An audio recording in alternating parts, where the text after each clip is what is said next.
ধন্যবাদ আপনাকে। আমি একটু ফিরতে চাই আক্তার ভাই আপনার কাছে।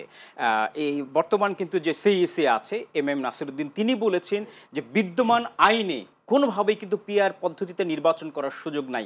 আইন যদি পরিবর্তন করা হয় তাহলে হয়তো সুযোগ রয়েছে। তিনি আরও কিন্তু বলেছেন যে বিভিন্ন দল তাদের রাজনৈতিক স্লোগান দিচ্ছেন, বক্তব্য দিচ্ছেন।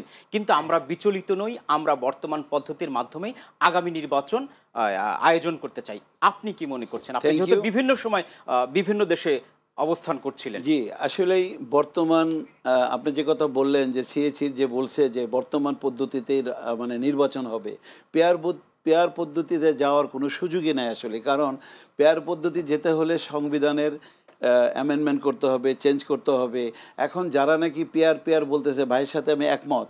আমিও বুঝি যেটুক রাজনীতি দেখি বা বুঝি যে পেয়ার পদ্ধতি তারাই চাচ্ছে যাদের নাকি আসলে কোনো স্টক হোল্ডার নাই, যাদের দলের কোনো কি বলে সমর্থন নাই, যারা জামানত বাতিল হবে, যারা ভোটে গেলে অনেকেই দেখা যাবে যে শুধু রাস্তা দিয়ে ঘুরবে, ভোটও পাবে না। আমরা তো দেখতে পাচ্ছি যে ছাত্র সংসদ যে নির্বাচনটা হলো সেখানে কিন্তু তার একটা না, সংখ্যাগরিষ্ঠতা এই পেয়েছে। এই ছাত্র সংসদ দিয়ে জাতীয় নির্বাচনকে আপনি মিলাতে পারবেন না, ইম্পসিবল। কারণ এটা যেটা হয়েছে সেটার হয়তো আমরা শুনি যে এই শিবিরের যে বর্তমানে যে ডাকসু নির্বাচন, সেখানে অনেক কারচুপির কথা শোনা যায়, অনেক ইঞ্জিনিয়ারিংয়ের কথা শোনা যায়, যেটা নিয়ে ব্যাপক আলোচনা চলছে।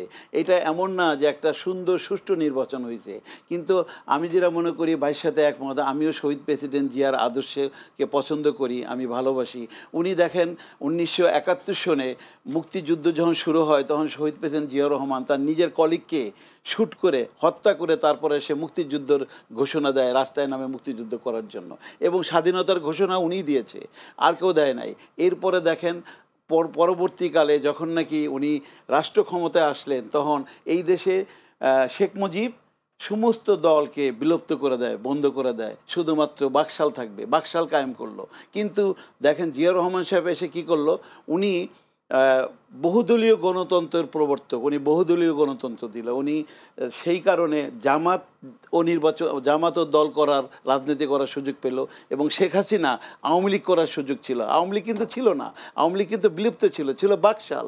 তাই জিয়া রহমানের কারণেই কিন্তু এই জামাত রাজনীতি করে এবং আওয়ামী লীগের রাজনীতি করে। এতটা ভুলে গেছে, এই জামাত ভুলে গেছে তো যে আজকে যদি মানে আমাদের জিয়া রহমান সাহেব যদি উনি এই বহুদলীয় গণতন্ত্র না দিত তাহলে জামাতের রাজনীতি করার কোনো জায়গা ছিল না, এবং আওয়ামী লীগ নামের যে দলটা ওটার তো বিলুপ্তই করে দিয়েছিল শেখ মুজিব, তাহলে রাজনীতি করতে পারতো না। তাই যাই হোক, আর আমরা এটাও জানি, যেমন আমার মুক্তিযুদ্ধ মনে আছে, আমি নিজেকে শিশু মুক্তিযোদ্ধা মনে করি। আমি দেখছি যে এই দাঁড়িপাল্লা মার্কায় যারা ছিল তাদের অত্যাচার, জুলুম, তারা কিভাবে 71 সনে তারা ভূমিকা রাখছে। এখন যদিও তারা অনেকেই বলে যে